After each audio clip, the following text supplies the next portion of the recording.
कई बार आपको लगता है कि मैं मरूंगा, मैं मेहनत करूंगा इस साल और प्रभु मैं जितनी मेहनत करूंगा प्रभु मुझे उतना रिजल्ट देगा। हाँ, ये शिक्षा जरूरी है और ये सही है, पर कई वक्त आपकी सोच इसी बात पर निर्भर हो जाती है कि मुझे करना है, मुझे खड़ा होना है, मुझे भरना है। कई बार पवित्र आत्मा से भरने के लिए आप अपनी कोशिशें लगाते हैं, मुझे भरना है, तो मैं तालियां बजाता हूं, तो मैं चिल्लाता हूं, तो मैं थोड़ी सी गैर जवान बोल लेता हूं, और आपको नहीं पता चलता कि आप अपने आप पर निर्भर हो रहे हैं पूरी 100%। उसकी दया के बिना ना ही तो आप सुसमाचार सुना सकते हैं, ना ही तो आप प्रार्थना कर सकते हैं, ना ही तो आप उपवास रख सकते हैं। आपका पहला कदम यह हो कि आप उसकी दया पर निर्भर हो। उसके बाद आप कहें कि प्रभु मैं आलसी नहीं हूं, मैं भूखा हूं, मैं प्यासा हूं, इसलिए मैं कोशिशें कर रहा हूं, पर मेरी कोशिशें तब तक सफल नहीं हो सकती जब तक तू मुझ पे दया ना करे। पर पवित्र आत्मा से आप कब भरे जाते हैं? जब आप शांत होकर कहते हैं प्लीज हे प्यारे यीशु, प्लीज यहोवा पिता कृपया करके दयालु परमेश्वर मुझ पे दया कर, और आज अपनी दया की दृष्टि मुझ पे कर और मुझे अपनी आत्मा से भर। मैं भूखा हूं, मैं प्यासा हूं, मैं प्यासी हूं, कृपया मुझ पे दया कर और मुझे अपनी उपस्थिति का स्पर्श दे और मुझे भर। तो आप पवित्र आत्मा से भरे जाते हैं। मांगे दया दया दया। बाइबल में जिन लोगों ने भी दया की प्रार्थना की उन्होंने उत्तर को पाया। मांगे अपने बच्चे के लिए परमेश्वर की दया, मांगे अपने हस्बैंड के लिए आज परमेश्वर की दया, मांगे अपनी आत्मिक ग्रोथ के लिए आज परमेश्वर की दया, मांगे आत्मिक क्रियाओं में जाने के लिए परमेश्वर की दया, मांगे शारीरिक अभिलाषाओं से बाहर आने के लिए परमेश्वर की दया, मांगे उस पाप से बाहर आने के लिए, उस गंदगी से बाहर आने के लिए परमेश्वर की दया, मांगे अपने जीवन में सफल होने के लिए परमेश्वर की दया, मांगे पवित्र आत्मा से परिपूर्ण होने के लिए आज परमेश्वर की दया, मांगे अपनी प्रार्थना के उत्तर के लिए प्रभु की दया, मांगे मुंह खोल के यहोवा मुझ पे दया कर, हे प्रभु यीशु मुझ पे दया कर। आज मैं देख रहा हूं परमेश्वर अपनी कृपा के द्वारा, अपनी दया के द्वारा हमारे बीच में उपस्थित है। इससे पहले कि हम आगे बढ़े, आपको अपनी आंखों को बंद करके इस बात पर मनन करना है जो परमेश्वर की ओर से हमारे बीच में आई है। कई बार आप अपनी लाइफ में अपना बल लगाते हैं, अपनी कोशिशें करते हैं और आपकी सोच, आपकी समझ इस बात पर निर्भर हो जाती है कि मुझे करना है, मुझे करना है, मुझे करना है, मुझे करना है। मेरे कहने का मतलब, आपको लगता है इस बार मुझे अपने आप में और मरना है, आपको लगता है इस बार मुझे अपने आप का और त्याग करना है, मुझे नशा नहीं करना, मैं नशा नहीं करूंगा, मैं ये पाप नहीं करूंगा, मैं अब इतनी प्रार्थना करूंगा, अब मैं फिर से रोजे रखूंगा, मेरे एक रोजे खत्म हो जाएंगे, मैं अगले रोजों को शुरू कर लूंगा। कई वक्त आप अपनी सामर्थ्य पर निर्भर हो जाते हैं और आपको नहीं पता लगता आप अपने लफ्जों में क्या कर रहे हैं, आप अपने सोचों में, विचारों में, मन में क्या कर रहे हैं और क्या कह रहे हैं। आप अपने ही विचारों से अपने आप को ऊंचा उठाने लग जाते हैं कि मैं ये करूंगा, और जब आप मैं लेकर आते हैं आप अपनी लाइफ में उस बात को नहीं कर पाते। आप सोचते हैं अब मैं पाप में नहीं गिरूंगा, मैं पूरी कोशिश से करूंगा, और आप फिर गिर जाते हैं। आपको लगता है अब मैंने ये नशा नहीं करना, अब मैंने ये व्यभिचार नहीं करना, अब मुझे, आप फिर उसमें गिरते हैं। आज से पूरा हफ्ता, एक हफ्ता आप परमेश्वर की कृपा के लिए ही प्रेयर करेंगे, आप परमेश्वर की दया ही के लिए प्रार्थना करेंगे कि प्रभु अगर तू कृपा करे, तू दया करे तो मेरे जीवन में हो सकता है। आप रोज परमेश्वर की दया को मांगेंगे, निरंतर प्रभु की दया को मांगेंगे, आंखें बंद करके, वर्शिप कर करके आप प्रभु की दया को मांगे कि प्रभु के मैं पवित्रताई में खड़ा रहूं, मुझ पे दया कर, मैं प्रेयर में मैं प्रार्थना कर सकूं, मुझ पे दया कर, दया कर, दया कर। दिन रात आप दुहाई देंगे, मुझ पे दया कर। आप जितनी भी प्रार्थना कर पा रहे हैं आप कहेंगे मुझ पे दया कर। आज से आप शुरू कर रहे हैं इसे कि प्रभु मुझ पे दया कर, मुझ पे दया कर, मुझ पे दया कर, कृपया मुझ पे दया कर। इस बात के लिए मुझ पे दया कर मैं उपवास रख सकूं, मुझ पे दया कर मैं तेरे वचन को पढ़ सकूं, मुझ पे दया करके मैं प्रार्थना कर सकूं, मुझ पर दया कर। तो क्या करेंगे? हम कोशिशें भी करेंगे और उसकी पर पहले उसकी दया को मांगते हुए अपनी लाइफ में। आप किसी में संघर्ष कर रहे हैं, आप किसी बीमारी के नीचे हैं, हो सकता है आप कहे ओके मैं ये डाइट प्लान शुरू करता हूं, मैं ये हॉस्पिटल जाके देख लेता हूं, मैं ये करके देख लेता हूं, मैं ले हैंड करवा के देख लेता हूं। आप सब कुछ करते हैं पर आपने दया के लिए एक हफ्ता दुहाई नहीं देते। पर आज मैं परमेश्वर को दया के द्वारा हमारे बीच में उतरता हुआ देख रहा हूं और वो चाहता है पवित्र आत्मा कि आप निरंतर उसकी दया को मांगे अपने विषयों के लिए। दया कर प्रभु, दया कर प्रभु, दया कर प्रभु। अगर तेरी दया नहीं इस विषय में तो कुछ भी नहीं। अगर तेरी दया मेरी मैरिड लाइफ में नहीं तो मेरी मैरिड लाइफ में लड़ाई झगड़ा है। आप कितनी कोशिशें करते हैं, कुछ नहीं होता। पर जब अचानक से आप दया को मांगते, प्रभु मैं थक चुकी हूं, मैं रो रही हूं, मैं पछता रही हूं, दया कर मेरे पति पर, दया कर, दया कर, दया कर, तो आप देखते हैं प्रभु साबित करता है कि तूने जो रो के मेरी दया को मांगा है, मेरा स्वभाव तो सदा ही दया करना है। दाऊद ने कहा अपनी करुणा के अनुसार मुझ पे दया कर, अपनी करुणा के अनुसार मुझ पे दया कर, मेरे अधर्म को मिटा दे, मुझे नया मन दे, अपनी आत्मा को मुझसे अलग ना कर, मुझ पर दया कर परमेश्वर। अगर तू दया करे तो मैं इस चीज से बाहर आ सकता हूं, इस पाप से बाहर आ सकता हूं। मांगे अपने हाथों को उठा के और घोषणा करे अपनी परिस्थितियों के ऊपर, अपनी प्रेयर रिक्वेस्ट के ऊपर।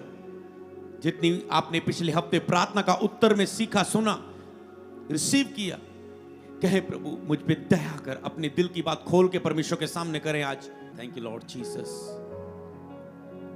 बोले अगर तू दया करे मैं इस पाप से बाहर आ सकता हूं। और दया की दुहाई देना शुरू करें, केवल शब्दों की प्रार्थना ना करें, अपने हृदय की गहराइयों से मांगे, प्रभु मुझ पे दया कर, दया कर। आज पवित्र आत्मा से भरने का दिन है आपके लिए। मांगो आज पवित्र आत्मा से भरे जाने के लिए परमेश्वर की दया। यस यस मांगो, मुंह खोल के ऊंची, अपने मन की गहराई से, चाहे आवाज ऊंची हो नीची हो, पर दिल खोल दो प्रभु के सामने पूरी तरह से। दया की दुहाई दो, परमेश्वर की दया की दुहाई दो। कहे हे प्रभु यीशु मुझ पे दया कर, आज के दिन मुझ पे दया कर।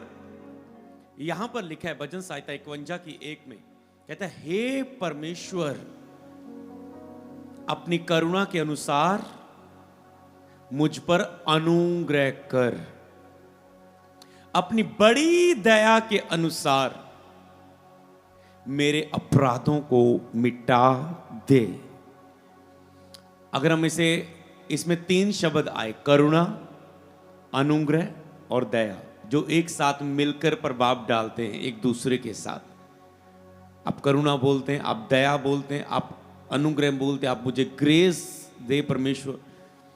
दया आप उन विषयों में मांगते जहां पर कई बार आप छूटना चाहते हैं, आप कहते हैं प्रभु मुझ पे दया कर, दया कर, मुझ पर ये दया कर, ये कृपा कर।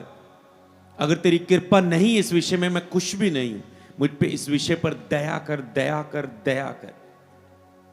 अनुग्रह आप ग्रेस को हासिल करते हैं, खड़े होने की, कि परमेश्वर मुझे ग्रेस दे, मुझे ये अभिषेक दे, मुझे ये वरदान दे, मुझे ये गिफ्ट दे, मुझे ये आशीष दे, मुझे ये वरदान दे। अब ग्रेस को कि तेरे अनुग्रह मुझ पर हो, तेरी करुणा के अनुसार। उसकी करुणा जो है, जो नया दिन दिखाती है, जो आपको बचाती है, उसका करुणा, उसकी स्वभाव, उसकी ताकत, उसके गुण, कहता है वो तेरे गुणों के अनुसार मुझ पर अनुग्रह कर। और अपनी बड़ी दया के अनुसार, मतलब उसकी दया बड़ी है, मेरे अपराधों को मिटा दे। आप क्या कह सकते हैं? प्रभु अपनी करुणा के अनुसार। जब मैं प्रीच कर रहा हूं, आपका मुंह प्रार्थना करता होना चाहिए, ओके? आपका मुंह प्रेयर करता होना चाहिए, जैसे मैं बोल रहा हूं, दोहराते हुए उसे, कि प्रभु अपनी करुणा के अनुसार मुझ पर अनुग्रह करके, तेरी बड़ी दया के अनुसार। सीधा कह सकते प्रभु अपनी करुणा के अनुसार और अपनी बड़ी दया के अनुसार मुझ पर अनुग्रह करके मेरे पाप मिटा दे, मुझे पवित्रता में खड़ा कर दे, मेरे रोग मिटा दे, मेरे बंधन तोड़ दे, मुझे अपनी आत्मा से भर दे, मुझे संघर्ष से बाहर कर दे, मेरे बच्चे को बदल दे, मेरे पति को बदल दे, मेरे बिजनेस में बदलाव होने दे, मेरी जॉब में बदलाव होने दे, मेरे आत्मिक जीवन को बदल दे, मेरी रिपोर्टों को बदल दे, मुझे बच्चे की आशीष दे, मुझे एक अच्छा रिश्ता दे। समझ पा रहे हैं? आज पूरा हफ्ता, आज परमेश्वर की दया का मैसेज हमारे बीच में आया है कि परमेश्वर अपनी दया के द्वारा हमारे बीच में है इस अनॉइंटिंग ऑयल मीटिंग में। और आज जलंधर और होशियारपुर लोगों पर ले हैंड करके, उन पर दया करके उन्हें रिजल्ट देने के लिए, हालेलुया।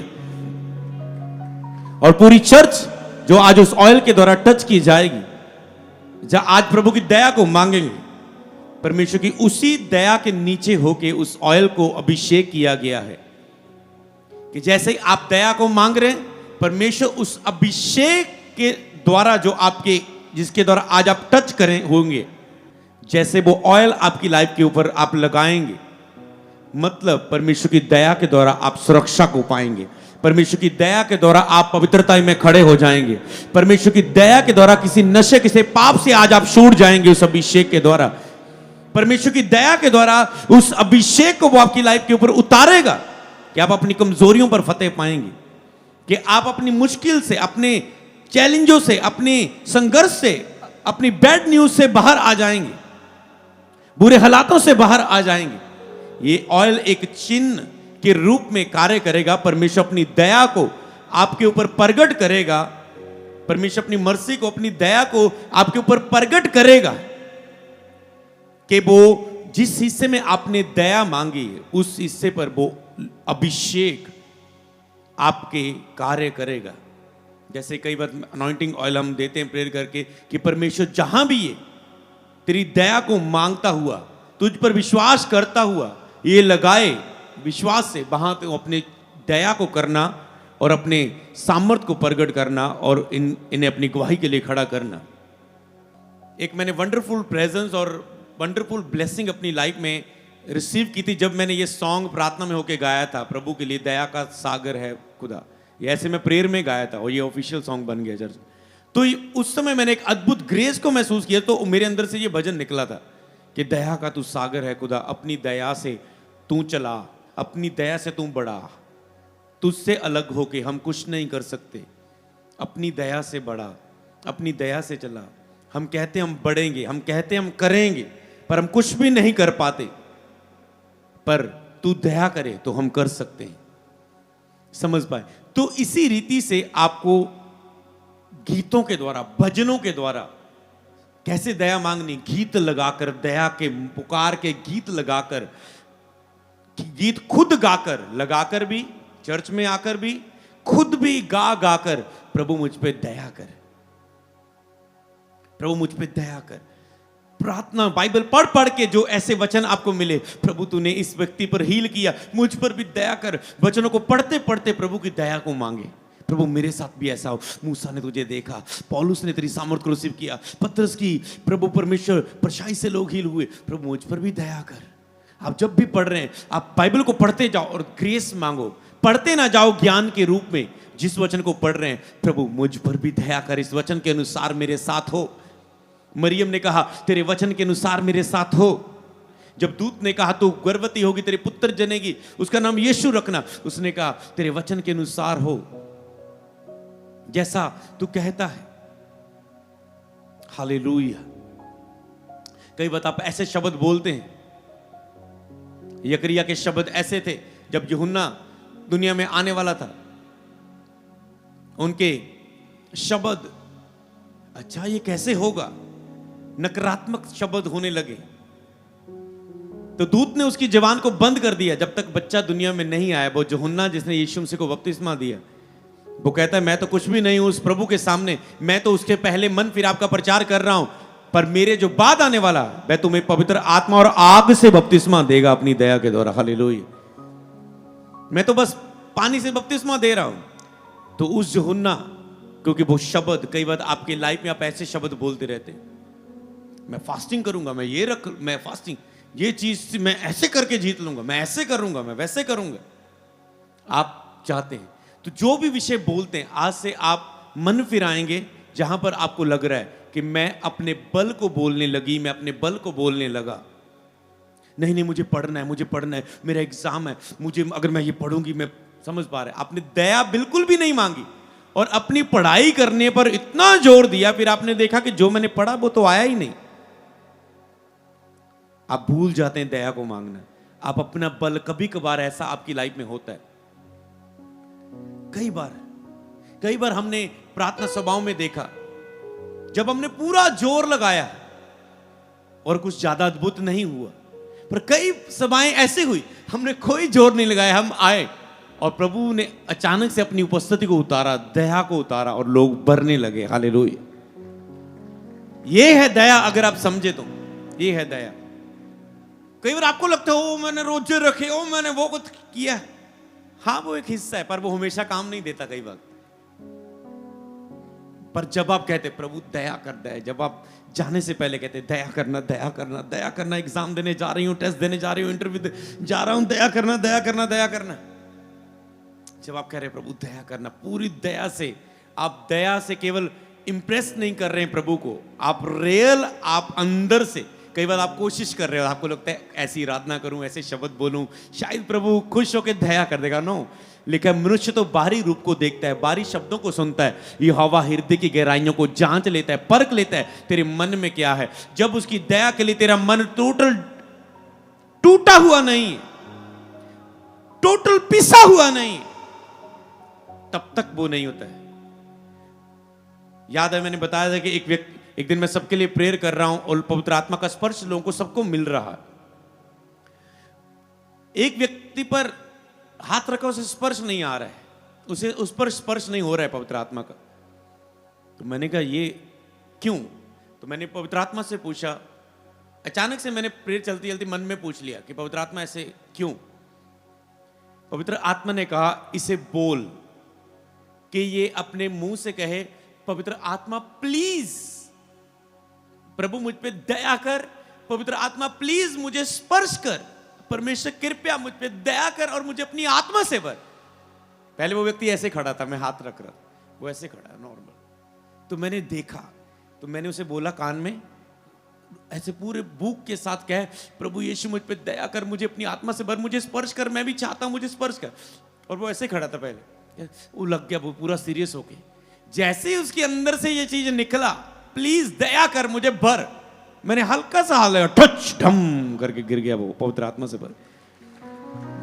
इसके पीछे क्या रीजन था? क्या परमेश्वर के सब कुछ अपने आप हुआ?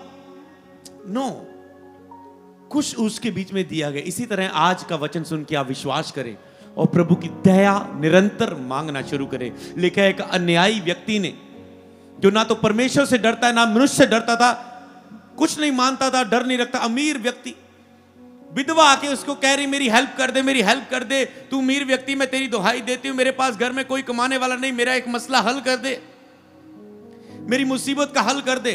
और उसकी वो बात पर ध्यान नहीं दे रहा, उस पर कोई दया नहीं कर रहा है, कठोर व्यक्ति, कोई दया नहीं कर रहा है। पर उसने, वो बार बार आके उसे तंग कर रही है, उसने गुस्से में आके कहता है मैं ऐसा हूं, ये बार बार आके मेरे नाक में दम कर रही है। उसने उससे पीछा छुड़ाने के लिए उसकी हेल्प कर दी। समझ पा रहे हैं? परमेश्वर कहता है मैं तो तुम्हारा भला पिता हूं, दयालु पिता हूं, जो दिन रात मेरी दुहाई देंगे, दया कर, दया कर, दया कर, मैं उनकी प्रार्थना क्यों ना सुनूंगा। हालेलुया। समझ पाए? इसमें भी कौन सा वचन है? दिन रात दया कर, दया कर, दया कर, दया कर, दया कर। उसने तो तंग आके, परमेश्वर ऐसा नहीं चाहता कि वो तंग है। परमेश्वर बार बार क्यों दया मांगने के लिए कहता है? क्योंकि जब तक आपकी दया मांगना आत्मा से नहीं निकलता, वो शब्दों की दया पर नहीं करता दया। जब आप टूट नहीं जाते, जब आप बिखर नहीं जाते, जब आप रो रो के नहीं कहने लग जाते दया का तू सागर है खुदा, अपनी दया से तू बड़ा। मैंने ऐसे कहा, मैंने कहा अपनी दया से तू बड़ा, और अचानक से पवित्र आत्मा की सामर्थ मुझ पे उतरी, मैं भर गया पवित्र आत्मा से, और आगे पूरा भजन गाता गया। हालेलुया। एक लाइन बोली थी, वही लाइन भजन बन गया था पूरा। समझ पाए? जब आप पूरा ऐसे करते, जब हन्ना ने प्रार्थना की कि प्रभु अगर तू बच्चा दे, मैं तंग आ चुकी हूँ, दुखी हो चुकी, मेरी सौत मुझे चढ़ा रही, मैं प्रभु खाली हो चुकी, बच्चे के बिना मेरी लाइफ क्या है प्रभु। हे प्रभु, हे प्रभु, अब मैं कहती हूँ तू मुझे बच्चा देगा ना तो मैं तेरे भवन में दे दूंगी, तेरी सेवा के लिए दे दूंगी, वो तेरा नबी होगा, तेरे भवन में रहेगा, तेरे दास के साथ रहेगा, प्रभु कृपया मुझे बच्चा दे। जब उसके अंदर से बात निकली, यहोवा ने उसकी सुन ली और उसको दे दिया। हालेलुया। एक दिन मैं ऐसे ही प्रार्थना कर रहा था, एक चर्च का टीम का लड़का था, और मैंने कहा प्रभु देख ये इतने साल से चल रहा, बहुत फेवरेट हमारा टीम मेंबर, कभी कोई गलती नहीं, कभी कोई मिस्टेक नहीं, मतलब दिल खुश, मतलब पूरे हर काम में पूरा हेल्प करने वाला, और उसकी लाइफ में कुछ ब्लेसिंग्स, कुछ की कुछ भी हिलजुल नहीं हो रही थी। मैंने कहा प्रभु, एक दिन ऐसे प्रार्थना कर रहा, बहुत बार प्रार्थना की उसके लिए, पर्सनल की, ले हैंड किए, बहुत कुछ किया। एक दिन ऐसे ही नॉर्मल सी प्रेयर कर रहा हूं और उसका ख्याल आ गया उसका, क्योंकि उसके बारे में सुना था बीते दिनों में कि वो बहुत टूटा हुआ है, बहुत बिखरा हुआ है, तो उसको देखकर उसके लिए मन में दया आई। उसी मन में आई हुई दया से मैंने कहा, ऐसे चलते हुए, कोई घुटने वाली प्रेयर नहीं, प्रभु प्लीज ना उस कर देना उस पे दया, प्रभु प्लीज प्लीज, ऐसे बातें करने लगा। प्रभु वो देख इतना अच्छा है, इतना अच्छा है, ऐसा ये है वो। ओके, प्रेयर खत्म। कुछ दिन बाद देखा उसकी मैरिज हुई, फॉरेन के रास्ते खुले, बच्चा मिला, फॉरेन में काम मिला, लाइफ सेटल हुई, सब कुछ हुआ। समझ पा रहे? फिर स्पीड के साथ हुआ, और इससे पता लगता है दया आ चुकी है। अय्यूब धनवान था क्योंकि प्रभु, शैतान ने भी कहा तेरा हाथ इसके ऊपर है इसलिए ये इतना अमीर है, तूने इसको इतना अमीर किया हुआ इसलिए तुझसे प्यार करता है, तेरी महिमा करता है। परमेश्वर का नहीं, ये बिना मेरे दिए भी मुझसे प्यार करता है। या परख ले अय्यूब को, जो करना है कर ले उसके साथ, वो मेरा इनकार नहीं करेगा। ऐसा आपका भरोसा होना चाहिए, परमेश्वर आप पर भरोसा कर सके, इतना परमेश्वर पर निर्भर हो जाओ। बोलो आज से मैं परमेश्वर पर निर्भर होता हूं, आज से मैं परमेश्वर पर निर्भर होता हूं, मैं उसकी दया पर निर्भर हूं। मैं कहता हूं कुछ भी मैं नहीं कर सकता उसके बिना, ना बल से ना शक्ति से, मुझे दया चाहिए। बोले आमेन आमेन। ओके, तो समझ पाए आप? अब मैं कुछ वचनों के द्वारा आपको कुछ वचन भी आपको दे देता हूं, जिसे आप घर जाके पढ़ सकते हैं, और कुछ वचन मैं आपको स्क्रीन पर दे दूंगा। तो समझ पाए, मर्सी, दया मतलब एक दया का समय। मर्सी क्या है? परमेश्वर के दया का समय, दया का समय है। तो दया के ये मैंने उदाहरण दिए जो आपने सुन लिए, एक एग्जाम्पल के रूप में परमेश्वर की दया को, वेद को कैसे समझे हम, परमेश्वर की दया का क्या प्रकाशन है। हमने कुछ गवाहियों के द्वारा, कुछ प्रैक्टिकल एक्सपीरियंस के द्वारा, कुछ वचनों के द्वारा, कुछ आयतों के द्वारा आपने उस उदाहरण को द्वारा सीखा। और आज का टॉपिक भी यही है, परमेश्वर की दया का प्रकाशन। ये आपने उदाहरणों के द्वारा परमेश्वर की दया के प्रकाशन को सुना है। जैसे ये प्रकाशन आपके अंदर जाएगा तो ये एक प्रकाशन है, ये एक शिक्षा नहीं है, ये एक प्रकाशन है। आप परमेश्वर को दयालु करके समझ लेते हैं, दया करने वाले के रूप में समझ लेते हैं। जब आप उसके दया करने वाले के रूप में समझ लेते हैं, फिर उसी प्रकाशन में, प्रकाशन पा लेना आपको रिजल्ट नहीं देता, प्रकाशन के अनुसार कार्य करना आपको रिजल्ट देता है। आज आपने दया का प्रकाशन पाया है, इसके अनुसार कार्य करें।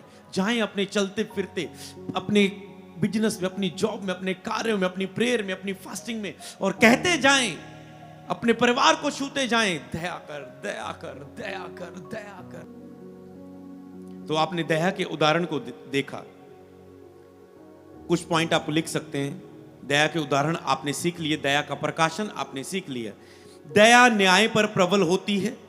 दया न्याय पर, जब न्याय होता है, कोई भी न्याय का हिस्सा, उस पर दया प्रभु की प्रबल होती है। प्रभु, आपका डिवोर्स है, आपका कोर्ट केस है, आपका कोई मसला है, आप पाप में गिर चुके हैं, आप उसका न्याय होगा, न्याय पर दया परमेश्वर की प्रबल होती। जैसे न्याय के, हाँ प्रभु ओके तेरी उम्र खत्म हो चुकी, तू जा रहा है, न्याय पर दया परमेश्वर की प्रबल होती है। निर्गमन 33:19 आपको स्क्रीन पर देता हूं। निर्गमन 33:19 यहां पर लिखा है, उसने कहा, मैं तेरे सन्मुख होकर चलते हुए अपनी सारी भलाई दिखाऊंगा। मैं तेरे सन्मुख चलते अपनी सारी भलाई दिखाऊंगा और तेरे सन्मुख यहोवा के नाम का प्रचार करूंगा। जिस पर मैं दया करना चाहूं उस पर अनुग्रह करूंगा। जिस पर अनुग्रह करना चाहूं उस पर अनुग्रह करूंगा। जिस पर दया करनी चाहूं उस पर दया करूंगा। दया के लिए आपको प्रभु का स्वभाव पता होना चाहिए। यह है परमेश्वर का स्वभाव। कहता है जिस पर मैं दया करनी चाहूं उस पर मैं दया करूंगा। मतलब परमेश्वर चुनता है कि मैंने किस पर दया करनी। इसका मतलब आपको मांगनी है दया, ताकि उसकी दया के लिए आप चुने जाएं। हालेलुया। एक चुनाव परमेश्वर का है कि मैंने कोई प्रार्थना नहीं कर रही की थी, मैं भटका हुआ था, मसीह से दूर था, मुझे यीशु के बारे में नहीं पता था, तो मैंने दया नहीं मांगी। मतलब परमेश्वर ने अपनी दया के अनुसार, मतलब अपनी दया के अनुसार मुझे अपनी सेवा के लिए चुन भी लिया और सेवक होने के लिए भी चुन लिया। मसीह में आने के लिए भी चुन लिया और मसीह में अपना सेवक होने के लिए भी चुन लिया। ये क्या हुई? प्रभु की दया। और अगर मैं कहने लगूं ये मैं आज ये मेरे बल से, मैं फास्टिंग रखता हूं, मैं अपने आप के लिए मरता हूं, ये मैं रोजे रखता हूं, मैं इतना बीज बोता हूं, हाँ वो हमारे कार्य हैं, ये रियल है चीजें। पर अगर आज जो मैंने शुरू किया था वचन, अगर आप दया को भूल गए, 3 महीने से आपने दया के लिए थैंक्स नहीं किया ऐसे गीत भजन गाकर, और आप ऐसे ही बोलते जा रहे हैं, आपके लिए खतरनाक हो सकता है, आपको झटका लग सकता है। फिर आपको पता लगता है ओ ये तो मैं उसकी कृपा के साथ था, उसका हाथ था, ये मेरा बल नहीं है, तो आप फिर इसे देख लेते हैं। इसीलिए आपको समझना है, दया के लिए धन्यवाद करते जाएं, जो हुई है लिख लेना, और जो दया जहां पर चाहते हो वहां पर दया मांगते रहो। जहां पर हुई है हमेशा कहते जाओ, तेरे अनुग्रह से मेरा उद्धार हुआ, तेरे अनुग्रह से मेरा उद्धार हुआ, तेरा अनुग्रह हुआ तो मैं मसीह में आ गया। हमेशा यही, आप ये ना कहें और आप मसीह में आके ये कहते रहे, मसीह में 3 साल हो गए, मसीह में 4 साल हो गए, मसीह में 5 साल हो गए, मेरी लाइफ में कुछ नहीं हुआ, कुछ दया नहीं हुई, कुछ दया नहीं हुई। अपने आप से पूछो 3 साल में कितना आपने ये धन्यवाद किया, प्रभु तेरे अनुग्रह के अनुसार, तेरी दया के अनुसार मेरे सारे पाप मिटाए गए, मेरा उद्धार हुआ, मैंने तुझे जाना, तेरा थैंक्स, थैंक यू जीसस तेरी दया के लिए। जो जहां दया हो चुकी वहां थैंक्स करना शुरू करो। यहां दया नहीं भी है वहां भी आप दया को देखोगे यीशु के नाम में। हालेलुया। समझ पाए? थैंक्स करना शुरू करें। यहां दया हुई। पौलुस ने कहा मैं जो कुछ भी हूं प्रभु के अनुग्रह से हूं, पर एक जगह उसने ये भी बोला, मैं सबसे ज्यादा अन्य भाषा बोलता हूं, मैं अपने आप को मारता कूटता हूं, जैसे मैं मसीह की चाल चला तुम भी मेरी सी चाल चलो। और ऐसे बहुत से वचन, 12-13 ऐसे बहुत से वचन हैं। आप लेंगे पौलुस तो घमंडी लग रहा है, मैं करता जा रहा है, मैं वो मैं करने से पहले ये कह रहा है कि प्रभु मैं जो कुछ भी हूं तेरे अनुग्रह से हूं आज। समझ पाए? पर उसने इसके साथ ये भी जोड़ा, मैंने सबसे बढ़कर परिश्रम भी किया। पहले वो कहता है मैं जो कुछ भी हूं तेरे अनुग्रह से हूं, प्रभु तेरा धन्यवाद धन्यवाद धन्यवाद। आगे चल के कह रहा है पर मैंने सबसे बढ़कर परिश्रम भी किया। आपको लग रहा है अभी घमंडी हो गया, ये घमंडी हो गया, पर फिर उसने तीसरी बार में क्या कहा, पर जो मैंने परिश्रम भी किया उसका बल, उसकी ताकत भी, उस रोजों की अपने आप के लिए मरने की ताकत भी उसकी दया से मुझे मिली। उसने कहा हालेलुया। कवर कर दिया उसने। अगर वो यहां रुका रहता, मैं सबसे ज्यादा अन्य भाषा बोलता हूं, मैं सबसे ज्यादा बोलता हूं, मैं सबसे ज्यादा मारता कूटता हूं, बस में करता हूं अपने आप को, अगर वो साथ में ना बोलता तो ऐसा करने की शक्ति भी मुझे परमेश्वर देता है। कई बार लोग दया के लिए थैंक्स करना भूल जाते हैं। समझ पाए? अगर ये वचन आपके अंदर चला गया और आपके अंदर ये प्रकाशन चला गया, तो जब मैं एक हल्का सा भी ले हैंड आप पर करूं, याद रखो आज मेरा ले हैंड आपको नहीं दे रहा है, वो मेरा एक जिम्मेवारी है कि मैं आपको बुलाया है और मैंने आप पर ले हैंड करना है। वो आपका फेथ था कि मैं ले हैंड लूंगा और प्रभु मेरे साथ करेगा। पर प्रभु अपना फेथ दिखाना चाहता है। प्रभु कहता है मेरा ये विश्वास है, परमेश्वर कहता है अगर ये मेरी दया के वचन पर आज विश्वास करे तो मेरी ये अपरंपार दया देखेंगे। हालेलुया। तो मेरी अद्भुत दया को देखेंगे अगर मेरे वचन के प्रकाशन को अपनाएंगे, सुनेंगे और उसमें चलेंगे। हालेलुया। मैं जिस पर दया करनी चाहूं उस पर दया करूंगा। पौलुस ने तो ही कहा मैं जो कुछ हूं प्रभु के अनुग्रह से हूं। अगर मैंने इतनी पत्रियां लिखी तो प्रभु का अनुग्रह जो मुझ पे हुआ। लिखे जब हम पापी ही थे तो मसीह हमारे लिए मरा, परमेश्वर की दया हम पर हुई। हम तो सब भेड़ों के समान भटके हुए थे। लिखा है परमेश्वर ने अपनी बड़ी कृपा दिखाई। अगर हम इसे उत्पत्ति 19 को पढ़ें, यहां पर लिखा है परमेश्वर ने अपनी बड़ी कृपा दिखाई। देख तेरे दास पर तेरा अनुग्रह की दृष्टि हुई और तूने उस पर बड़ी कृपा दिखाई। आपको बड़ी दया मांगनी। एक दिन प्रभु के अनॉइंटेड अभिषेक प्रभु के दास को प्रभु ने बोला, जब उसे अभिषेक उसकी लाइफ में आया नहीं था, वो प्रभु की उपस्थिति के साथ रहने लगा बहुत समय। और एक दिन प्रभु ने बात की, उसने कहा मेरी कृपा, मेरी दया, मेरा अनुग्रह तुझ पर बहुतायत से है। उसका नाम लेके बोला, मेरा अनुग्रह आज से, मेरी कृपा तुझ पर बहुतायत से है, बहुत ज्यादा है। और जब वो उपयोग होने लगा, सारे वर्ल्ड ने देखी उस प्रभु के दास पर परमेश्वर की कृपा बहुतायत से थी। हालेलुया।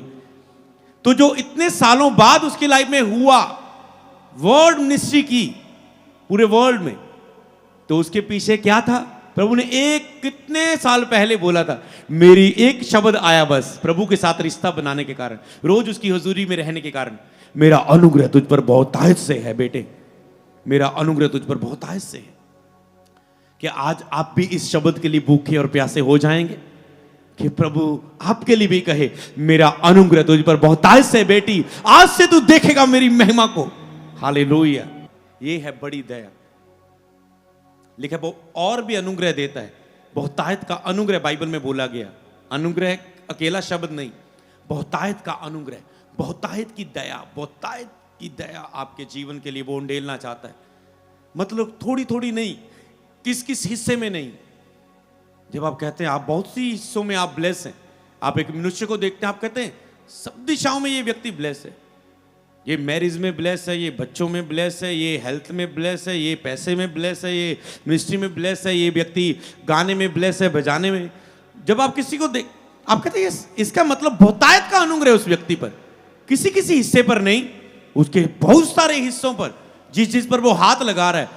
जैसे यूसुफ यहां जहां जा रहा है, परमेश्वर उससे ऊंचा कर रहा है। वो जेल में है तो जेल का लीडर बन गया, वो अगली जेल में वहां का लीडर बन गया। वो राजा के साथ है तो राजा के सबसे नीचे, राजा कहता है सारी मेरी संपत्ति, सारा राज्य तेरे अधिकार में। मेरी पत्नी को कहता है छोड़, सारी चीजों पर तेरा अधिकार। सीधा एक शब्द बोल दिया। अरे कितना अथॉरिटी! क्योंकि जहां भी वो जाता था ऊंचा होता था। क्यों? क्योंकि परमेश्वर की दया यूसुफ पर थी। हालेलुया। वही दया को आप पाएंगे, रिसीव करेंगे और उसे आप अपनी लाइफ में ग्रहण करेंगे। रोमियो 11:32 और याकूब 5:1, इसे मैं एक साथ पढ़ दूंगा। क्योंकि परमेश्वर ने सबको आज्ञा उल्लंघन का बंदी बनाकर रखा ताकि वह सब पर दया करे। ओके, मतलब एक योजना थी, हम शॉर्ट में पढ़ें, मतलब परमेश्वर की योजना रखी ताकि वो सब पर दया कर सके। आज भी परमेश्वर आपको एक योजना पर रख के नीचे रखता है कि आप पर दया कर सके। आप शायद रेगुलर चर्च नहीं आ रहे थे, आपका परिवार चाहे रेगुलर चर्च नहीं आ रहा था, परमेश्वर जो आज पहली बार आए हैं, परमेश्वर आपके लिए ये योजना, आज आप चर्च में हैं, ये परमेश्वर ने आपके लिए एक योजना बनाई, आपके परिवार के लिए एक योजना बनाई है कि वो आज आप पर दया करे। आप उसकी योजना के नीचे हो, आज आप बुलाए गए हो परमेश्वर की दया के लिए, ताकि वह सब पर दया करे। बोलो, आज मैं परमेश्वर की योजना के द्वारा आया हूं ताकि परमेश्वर मुझ पे दया करे। हालेलुया। पढ़ेंगे याकूब 5:1। हे धनवानों, तुम सुन लो, तुम अपने आने वाले क्लेशों पर चिल्ला चिल्ला कर रोओगे। ओके, अगर इसे मैं आगे पढ़ूं, ओके, इसे हम यहीं पर रख देते हैं। लेकिन धनवानों का परमेश्वर के राज्य में बढ़ना, दाखिल होना बहुत मुश्किल है, क्योंकि उसे क्या घमंड रहता है? अपने पैसे पर। धनवान लोग, मतलब अमीर व्यक्ति नरक नहीं जाएगा, ये नहीं बोला, लेकिन धन, पैसे का लोभ सब प्रकार की बुराई की जड़ है। पैसे का लोभ, पैसे के लिए लालची होना, संडे चर्च ना आ पाना, ओ मेरी आज दिहाड़ी मिस हो जाएगी, मेरा गेड़ा मिस हो जाएगा, तुम्हारी आत्मिक, तुम्हारी प्रेयर मिस हो जाए, तुम्हें आत्मा में आज के लिए अभिषेक ना मिले, फिर तू बाद में लिखा प्रार्थना में लगे रहो कि तुम परीक्षा में ना पढ़ो, तूने संडे चर्च मिस की, बाद में तुम परीक्षा में पढ़ गए, किसी बंदी ने तुझे लूट लिया, फंसा दिया, एक्सीडेंट हो गया, ये हो गया, वो हो गया, लड़ाई झगड़ा हो गया, पत्नी के साथ ये हो गया, वो हो गया, तो लिखे तुम प्रार्थना में लगे रहो कि परीक्षा में ना पढ़ो, और तुम पैसे के लालच में, मेरी जॉब मिस ना हो जाए, मेरी दिहाड़ी मिस ना हो जाए, मेरा काम मिस ना हो जाए, और संडे चर्च मिस कर लेते हो। इसलिए कि धनवानों का परमेश्वर के राज्य में दाखिल होना बहुत मुश्किल है, क्योंकि और दूसरी बात, उनको पैसे पर घमंड रहता है कि मेरा कोई भी बीमारी हुई, बड़े से बड़े हॉस्पिटल को दिखा लूंगा, पैसा है, कुछ भी चीज जरूरत है, मुझे यीशु से मांगने की जरूरत नहीं, मैं पैसे से गाड़ी खरीद सकता हूं, घर खरीद सकता हूं, ये ले सकता हूं, वो ले सकता हूं। तो धनवान परमेश्वर का राज्य में दाखिल होना बहुत मुश्किल है, क्योंकि उनका घमंड, वो परमेश्वर की दया पर निर्भर नहीं रहते, वो परमेश्वर की दया पर निर्भर नहीं रहते, और वो घमंडी हो जाते हैं। इसीलिए आज नम्र हो जाओ, अपनी ना तो अपनी सुंदरता पर घमंड करो, ना तो अपनी ताकत पर घमंड करो, ना तो अपनी अच्छी बॉडी पर, ना तो अपने अच्छे चेहरे पर, ना तो अपनी ताकत पर, लिखा जो ना तो अपने पैसे पर, ना तो अपने अच्छे घर पर, ना तो अपनी गाड़ी पर, लिखा जो घमंड करे वो इस बात में घमंड करे कि वो परमेश्वर को जानता है और परमेश्वर की दया के अनुसार चल रहा है। हालेलुया। परमेश्वर की दया पर घमंड करें कि मैं परमेश्वर के दया पर घमंड करना है, तो परमेश्वर की दया पर कि उसकी दया से मैं सब कुछ हूं। मैं घमंड है, मुझे घमंड है अपने परमेश्वर पर कि उसकी दया सदा उसके लोगों पर बनी रहती, जो उसका डर रखते हैं, जो उसका भय मानते हैं। हालेलुया। दया के लिए आप कैसी प्रार्थना कर सकते हैं, जो पूरा हफ्ता आपको प्रेयर करनी है। बाइबल वर्स दे देता हूं कुछ, जो आप घर जाके पढ़ सकते हैं। इसके अलावा भजन संहिता 4 की 1 नोट कर लो, भजन संहिता उसी की 6 की 2, भजन संहिता 9 की 13, मतलब भजन संहिता रहेगा 9 की 13, फिर 25 की 16, फिर भजन संहिता 27 की 7, फिर भजन संहिता 30 की 10, फिर भजन संहिता 31 की 9, भजन संहिता 51 की 1, भजन संहिता 85 की 7, 85 7। तो ये भजन संहिता से आप इसे पढ़ सकते हैं। निर्गमन नोट कर सकते हैं 20 की 6, 34 की 7, व्यवस्था विवरण 5 की 10, नीति वचन 16 की 6, मीका की किताब 6 की 8, मत्ती की किताब 9 की 13, मत्ती की किताब 12 की 7। कुछ वचन बाकी मैं आपको स्क्रीन पर दे चुका हूं, ये आप घर जाके पढ़ सकते हैं। पहला पत्रस 1 की 3, अत्यंत करुणा और दया प्रगट करता है, बाइबल में लिखा वो। इन वचनों में आप पढ़ेंगे वो अत्यंत करुणा और दया प्रगट करता है, इसका मतलब वो प्रगट करता है लोगों के बीच में। दया प्रगट हो, ऐसे मांगना शुरू करें। लेकिन अपनी बड़ी दया से, उसने अपनी बड़ी दया से कार्य किया। जो दयावंत है उन पर दया की जाएगी। तो याद रखना, अगर आपके अंदर दया नहीं है, आप प्रभु की दया को कैसे मांग सकते हैं, कैसे हक रख सकते हैं? ना तो आप किसी गरीब पर दया कर रहे हैं, ना ही तो आपको अपनी पत्नी पर दया आती है, ना तो आपको अपने बच्चों पर दया आती है, ना तो किसी बुजुर्ग पर दया आती है, ना तो आपको किसी खोई हुई भटकी रूह पर दया आती है, ना तो आपको किसी तकलीफ में व्यक्ति की ऊपर दया आती। लिखा दयावंत बनो, दया करने वाले बनो, तुम पर भी परमेश्वर की ओर से दया की जाएगी। ये सीक्रेट है दया लेने का। अनाथों और विधवों की स्तुति लो। इसलिए चर्च ने ये मिनिस्ट्री में आज तक ये काम फिनिश नहीं किया। चाहे 100 जरूरतें हो, भवन बन रहा था, पूरा जरूरतें थी, पूरी थी पूरी, पर चर्च में राशन कभी मिस नहीं किया जो विधवाओं को जाता है। मतलब वो लॉक है चीजें कि नहीं, ये काम भलाई करनी है, इमरजेंसी हेल्प करनी है, चाहे कुछ भी हो। तो लिखा अनाथों और विधवाओं पर मदद करना। तो जो एक बच्चों पर दया दिखाएं। बच्चे आने वाले प्रीचर है, ब्लेस्ड लोग हैं, अमीर लोग हैं, आपके बच्चे आने वाला भविष्य है। वो जनरेशन है जो आने वाले समयों में, सदियों में काम करेगी। वही आने वाले हिस्सों में काम करेंगे। इस 20वीं सदी में काम करने वाले हैं, उठने वाले हैं। तो उनको अभी से बच्चों के द्वारा संडे स्कूल में तैयार करना जरूरी है। तो जल्दी हम संडे स्कूल की ओपनिंग करेंगे, वो दिन आपको बताएंगे। तो उसके लिए तैयारी चल रही है। तो ये सब काम लेकिन दयावंत, दया करो तो तुम पर भी दया की जाएगी। दयावंत का हृदय रखना है। तू न्याय से काम करें और कृपा से प्रीति रखे। मीका ने उसने कहा तू न्याय से काम करे। कृपा से प्रीति रखें, दया से प्रीति रखें, दया करने के लिए और दया मांगने के लिए। प्यार हो तेरा दया शब्द से, ये प्रकाशन है दया का। लव हो तुझे दया शब्द से। उसकी करुणा लिखा है सदा की है, मिटने वाली नहीं है। हालेलुया। वो हजारों पर, उन हजारों पर लिखा करुणा करता है जो उसका भय मानते हैं। अपनी बड़ी कृपा परमेश्वर ने दिखाई है आज अपने आपके बीच में। हालेलुया। तो आज क्या है? दया का समय आपके जीवन में। हालेलुया।